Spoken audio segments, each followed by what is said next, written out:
Hola chicos, ¿cómo están? Qué gusto saludarlos. El día de hoy, pues les vamos a dar una presentación acerca de los temas vistos durante la segunda unidad en comunicación y lenguaje. Estos temas, pues nosotros ya los tratamos en las semanas anteriores, pero vamos a explicar un poquito mejor acerca de cada uno de ellos para que podamos aprender un poquito más y refresquemos también todo lo que ya platicamos con ustedes acerca de estos temas. Para empezar, les voy a mostrar el listado de temas que vimos y acá se los voy a mostrar. Tenemos repaso de temas vistos durante la segunda unidad.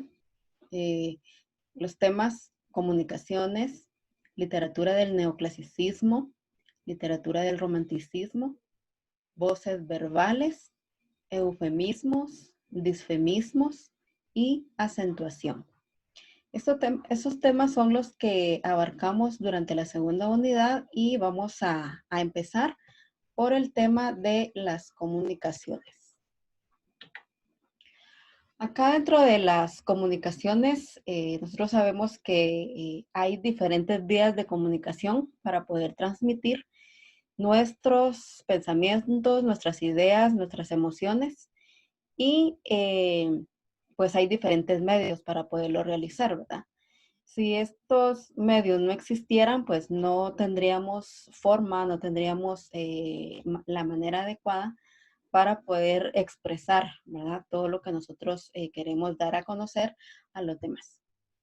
Eh, de un tiempo para acá, la tecnología ha cambiado demasiado y podemos ver que algunos medios de comunicación han quedado atrás, ¿verdad? Han quedado obsoletos. Sin embargo, hay algunos que todavía se utiliza en nuestro medio. Y acá en esta gráfica yo les quiero mostrar esos medios de comunicación que se utilizaban con anterioridad. En este caso, pues, si se pueden dar cuenta acá, tenemos un televisor, ¿sí? Si se dan cuenta, la forma del televisor es un cajón, ¿verdad? Este televisor, pues, hasta los años 80, pues todavía era de esta forma. De los 90 para acá ya empezaron a revolucionar, ¿sí? Ya la forma de los televisores empezó a cambiar hasta el día de hoy que conocemos el televisor plasma, ¿verdad? Que viene con diferentes funciones y está al alcance de todo público, ¿verdad? Es un medio de comunicación que nos sirve para podernos entretener, para podernos informar, para poder aprender a hacer algún detallito, algún oficio, ¿verdad? Y pues es una herramienta bastante útil si la sabemos utilizar, ¿verdad? Porque también tiene sus ventajas y sus desventajas. Tenemos acá también que tenemos una computadora, un celular, que a través del tiempo pues empezó a darse, ¿verdad? En el transcurso del tiempo. Y tenemos acá el control que ahora viene también con el televisor. Em, tenemos el periódico que pues ha revolucionado en el tiempo, ya que aparte de transmitirse las noticias en papel, pues ahora tenemos el internet, ¿verdad? El internet, la televisión, la radio, que por estos medios también se transmite la información que nosotros necesitamos acerca de nuestro entorno o de nuestro medio, de nuestro país, ¿verdad? Principalmente. Tenemos acá entonces el telegrama o el telégrafo, perdón. De ahí pues sacaban los telegramas. Posteriormente se convirtió en carta, ¿verdad? Estas cartas pues funcionaron durante muchos años y fue un medio de comunicación muy eficaz para podernos comunicar con personas que estaban tal vez en el ámbito internacional, ¿verdad? O familiares que estaban en otros países, por medio de cartas se comunicaban. Ahora, pues la tecnología ya cambió, todo lo manejamos en un celular. a través del celular nosotros ahí tenemos el radio, ahí tenemos el internet, ahí tenemos la cámara, que nosotros anteriormente la utilizábamos un rollo para poder sacar las fotografías y había que llevarlos a un lugar a revelarlas, ¿verdad? Ahora no, ahora el celular ha reemplazado la cámara. Y pues ahora tenemos las diferentes redes sociales, el Instagram, tenemos el Facebook, tenemos también tenemos el Twitter. Son redes sociales que han venido también a revolucionar la tecnología, nuestra forma de pensar, nuestra forma de comunicarnos. Y en la actualidad, pues son herramientas muy útiles y que las estamos utilizando constantemente, ¿verdad? Si se pueden dar cuenta, pues todas estas herramientas reemplazaron, como les repito, ¿verdad? Reemplazaron elementos que nosotros utilizamos anteriormente. Ustedes pueden darse cuenta acá, tenemos un teléfono, ¿verdad? La forma del teléfono es muy diferente a los que se utilizan ahora en las oficinas. El radio, pues también tiene características muy distintas a las que pues hoy en día todavía hay, ¿verdad? Está ¿qué les digo yo? El fax, está una imprenta, usábamos también audífonos. En la actualidad pues todavía utilizamos, solo que ahora tiene diferentes características, ¿verdad? Y así sucesivamente cada uno de estos elementos o de estos medios de comunicación, nosotros los utilizamos para podernos comunicar, para poder transmitir nuestras ideas, pero también para poder saber qué es lo que opinan los demás, ¿verdad? ¿Qué es lo que nos tratan de transmitir las demás personas? Y así entablar pues una comunicación adecuada, ¿verdad?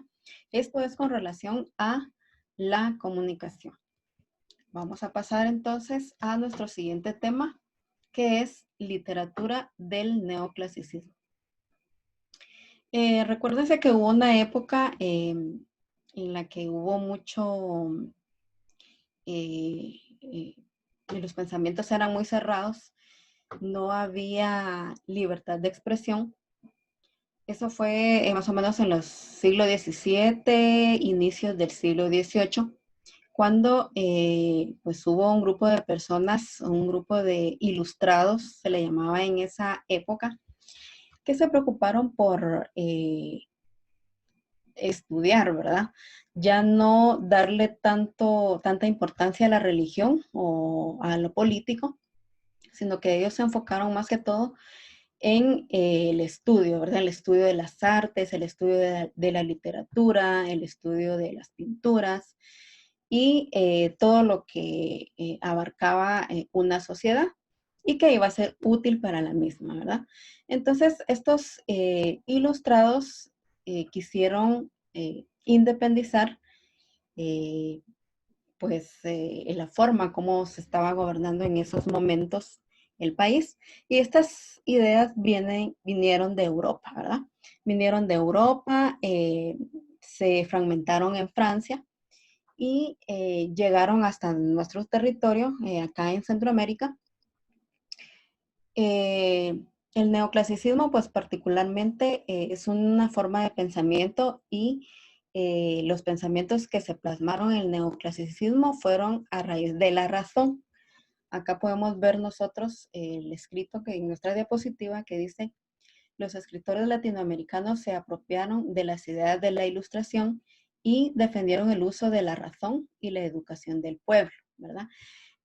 La idea de los ilustrados era que las personas pudieran educarse, ¿verdad? Pudieran estudiar y ser alguien en la vida, no solo para sí mismo, sino que también para que el país entero tuviera un cambio radical, ¿verdad? Para ya no estar bajo el yugo de gobiernos que querían someter al pueblo. Esa era la idea de los ilustrados. Dice principales géneros cultivados por la literatura neoclásica. La literatura jugó un juego muy importante en el neoclasicismo. Acá, en los diferentes escritos, todo quedó plasmado en libros, la historia, en cómo se vivía en los diferentes países, cómo se dieron las guerras, la situación económica que vivía cada país, todo eso quedó plasmado en los escritos. Es por ello de que la literatura tuvo un papel muy importante durante esta época. Los géneros que predominaron en la época del neoclasicismo fueron la lírica, el ensayo y la novela. La lírica dice que fue el género más desarrollado en este periodo. ¿Por qué? La lírica se refiere a el estilo poético que ciertos escritores daban, expresaban sus sentimientos, sus emociones a través de la poesía. Por eso es de que la lírica fue uno de los principales géneros que abarcó la literatura del neoclasicismo. Seguidamente está el ensayo. El ensayo en esa época dice que sirvió para exponer una visión objetiva de la realidad. Acá, pues, dentro de los ensayos, las personas que se dedicaban a escribir tenían la oportunidad de poder enfatizar todo aquello con lo que estaba de acuerdo y con lo que no, ¿verdad? De lo que vivía a su alrededor. Esa fue la función que tuvo el ensayo en ese momento. La tercera es la novela. Se destacaron las características de las diferentes clases sociales. A través de la novela, pues las personas se pudieron dar cuenta de la realidad de los acontecimientos que se estaban dando en esa época y se dio oportunidad a plasmar no solo el aspecto ficticio, sino que la realidad en sí, ¿verdad? Todo esto, pues, gracias a que se dio la libertad de idea, la libertad de expresión, y poco a poco, pues, se empezó a expandir, ¿verdad? Hasta llegar a estas regiones centroamericanas. Las características del neoclasicismo son las siguientes. Tenemos exploración objetiva del mundo, identificación de lo bello con el orden y la racionalidad, la búsqueda de la perfección y la verdad por medio de la razón. ¿Qué temas abarcaron en el periodo del neoclasicismo? El amor a la patria y la exaltación del continente americano. Las obras literarias que en esa época predominaron, los escritos que se dieron en esa época, los escritores trataron la manera de plasmar, ¿verdad?, el amor a su patria, defendiendo sus ideas y defendiendo su postura según lo que estaban viviendo en ese momento, ¿verdad?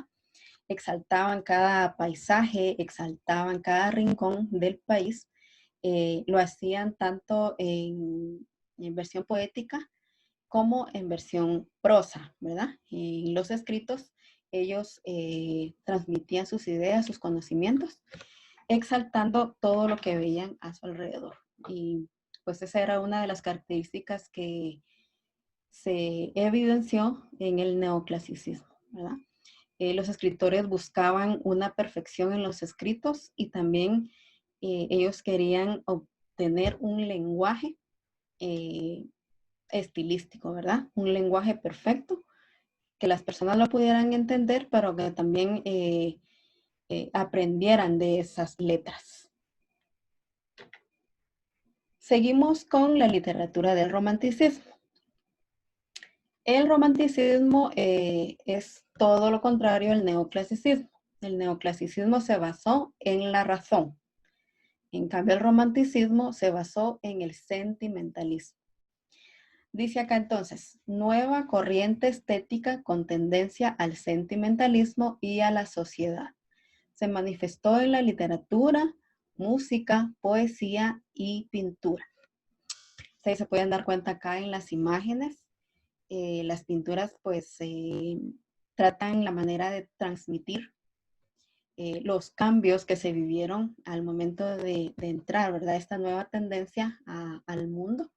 Y pues el romanticismo se evidenció no solo en la pintura, en la escultura, en la arquitectura, sino que también en los escritos, ¿verdad? En la literatura. Vamos a ver qué otros aspectos podemos hablar del romanticismo, perdón. Tenemos las características que son el subjetivismo, el idealismo y el nacionalismo. El subjetivismo se refiere a las ideas propias que cada persona quiere mostrar respecto a un tema o respecto a sus vivencias, ¿verdad? Su pensamiento propio de los conocimientos que él tiene según lo que ha vivido, ¿verdad? No lo ve en un libro, no lo ve en una enciclopedia, sino que son conocimientos que él ya tiene y que los quiere dar a conocer. A eso se refiere el subjetivismo. Tenemos el idealismo, que son los ideales que la persona tiene al momento de quererlos transmitir según las vivencias que ha tenido.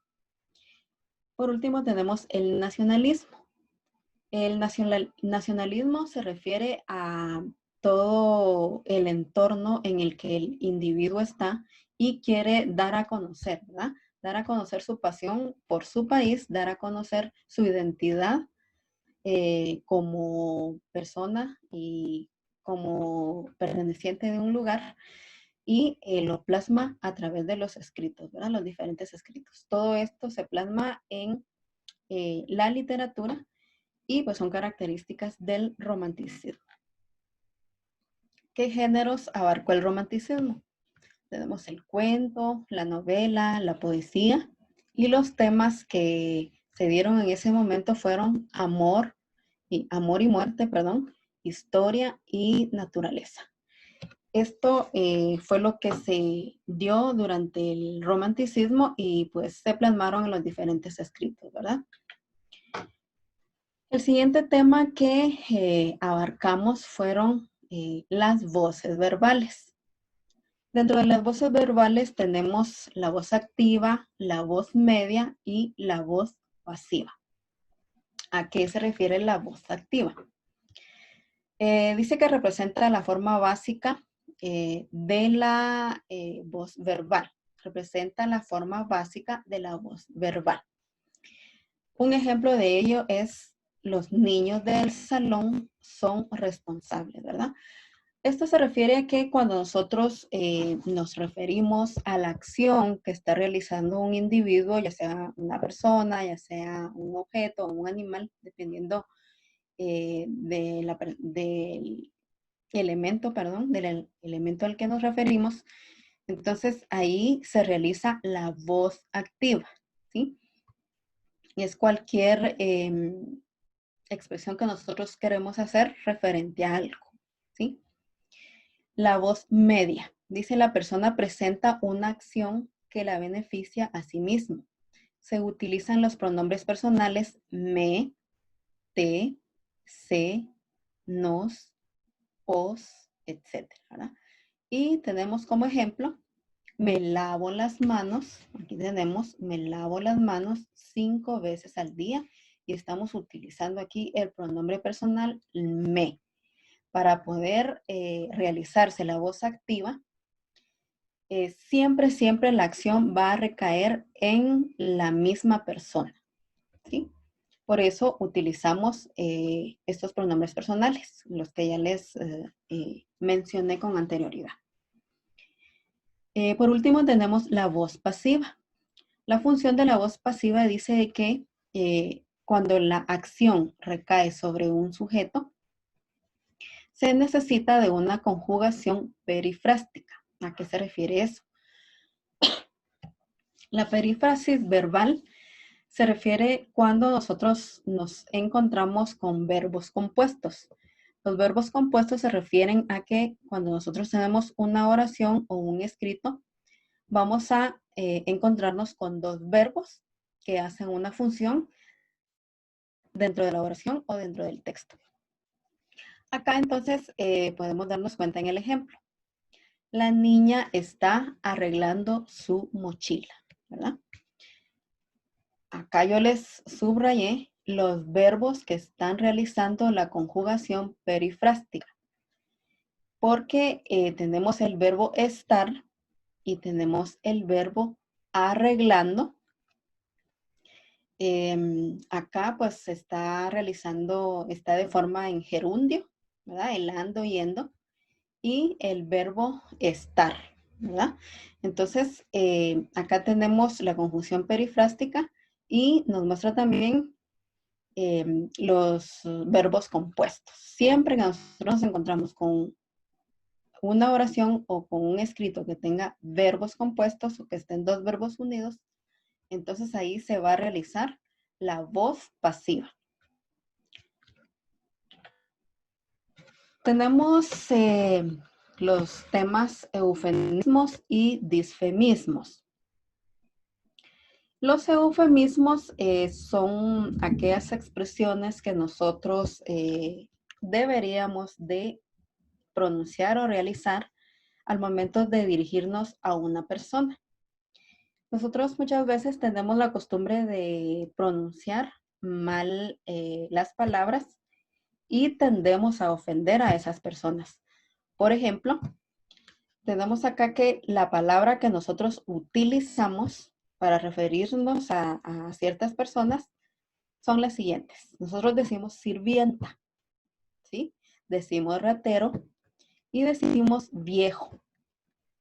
Pero en realidad las palabras que nosotros deberíamos de utilizar, que son las palabras correctas, para sirvienta nosotros deberíamos de utilizar empleada del hogar, ¿sí? Porque es una forma más arreglada, una forma más adecuada para dirigirnos a esa persona. Tenemos amigo de lo ajeno, que es como nosotros le deberíamos de decir a los rateros o como comúnmente le llamamos ladrones, ¿verdad? Entonces, lo correcto sería decirles amigo de lo ajeno, ¿verdad? Y viejo, que nosotros decimos, ese viejo aquí, acá, allá, deberíamos de decirles anciano o ancianos, ¿verdad? Nuestros eufemismos, entonces, en este caso son empleada del hogar, amigo de lo ajeno y anciano, porque es la forma o la manera correcta en que nosotros debemos dirigirnos a las personas, ¿verdad? Mayormente. Luego tenemos los disfemismos. Los disfemismos son todo lo contrario a los eufemismos. Acá nosotros utilizamos las palabras feo, mendigo, morir, ¿sí? Las utilizamos para poder, de una forma más corriente, por decirlo así. Entonces, el eufemismo, la forma correcta en como nosotros lo debemos de utilizar sería poco agraciado, pero nosotros utilizamos el disfemismo feo. Indigente, utilizamos el disfemismo mendigo, ¿verdad? Fallecer, utilizamos el disfemismo morir, ¿verdad? Ay, me voy a morir, ¿verdad? Igual para una persona alcohólica, ¿verdad? Le llamamos bolo, le llamamos borracho, ¿verdad? Entonces, esos son disfemismos. Es todo lo contrario a eufemismo.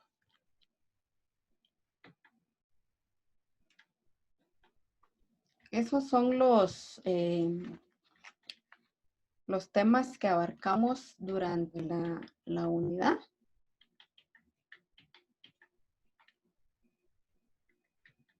Y me faltó uno. Es el tema de la acentuación. Dentro de la acentuación, nosotros podemos mencionar que tenemos dos clases de sílabas, ¿verdad? Que utilizamos al momento de acentuar las palabras. Y tenemos la sílaba átona y la sílaba tónica. Acá se me pasó hacer una presentación, pero vamos a explicar. La sílaba tónica es la sílaba que lleva la mayor acentuación de voz. Y estas palabras pueden ser tildadas o no. Aquí lo que importa es la acentuación que nosotros hacemos a la hora de pronunciar la palabra. Por ejemplo, computadora, ¿verdad? En la sílaba do recae la acentuación y esa va a ser la sílaba tónica. Luego tenemos la sílaba átona. La sílaba átona son todas las sílabas que tienen menor fuerza de voz al momento de pronunciarlas, ¿verdad? Dentro de la acentuación podemos mencionar también que existen ciertos tipos de tilde. Tenemos el acento, perdón, el acento prosódico y el acento ortográfico. El acento prosódico es la sílaba en donde recae la mayor fuerza de voz, pero no lleva tilde, ¿sí? Es como la sílaba tónica, pero acá no hay tilde. El acento ortográfico es cuando nosotros dibujamos una rayita en la letra, en donde va la sílaba, perdón, en donde va la mayor fuerza de voz. Seguidamente tenemos la clasificación de las palabras. Dentro de la clasificación de las palabras están las palabras agudas, las palabras graves, las palabras esdrújulas y las palabras sobreesdrújulas. ¿Para qué nos sirve estas palabras o esta clasificación de las palabras? Estas nos sirven para que nosotros podamos saber en dónde va la tilde en las palabras. Siempre con sus debidas reglas ortográficas, ¿verdad? Entonces, las sílabas, las agudas, son aquellas que llevan la acentuación en la última sílaba. Por ejemplo, cantó, comió, conoció, reí, caminé, ¿sí? Mayormente los verbos que están en pasado, ¿verdad? Esos los podemos tomar como ejemplos en las palabras agudas. Pues tenemos las palabras graves, esas llevan la acentuación en la penúltima sílaba. Y como ejemplo de ello tenemos árbol, patria, mod, carácter, trabajo, ¿verdad? Podemos darnos cuenta en dónde va la acentuación, ¿verdad? Tenemos las esdrújulas. Dentro de las esdrújulas están, es donde está la antepenúltima sílaba. Y como ejemplo tenemos Ángela, énfasis, paréntesis, tócalo, cántaro, ¿verdad? Son palabras esdrújulas. Y dentro de las esdrújulas son las que llevan la sílaba en la ante penúltima sílaba. Ejemplo de ello, ágilmente, fácilmente, útilmente. Y tenemos también dígaselo, cómaselo, ¿sí? Etcétera, etcétera. Entonces, esa es la clasificación de las palabras y nosotros las utilizamos para saber en dónde van tildadas las palabras. Estos fueron los temas que abarcamos durante la unidad y pues acá están algunos datos que tal vez a ustedes no se les pudo haber quedado o surgieron algunas preguntas, pues espero que con la explicación de estos temas ya ustedes puedan resolver cualquier duda que se les haya presentado. Y si no, pues en el momento que ustedes deseen, pueden volver a ver este video y así poder afianzar, ¿verdad? Los contenidos que vimos durante esta unidad. Bueno, chicos, pues fue un gusto haber compartido con ustedes estos temas y vamos a tener nuestra próxima plática la siguiente semana. Se me cuidan y pues nos vemos en nuestro siguiente video. Dios les bendiga.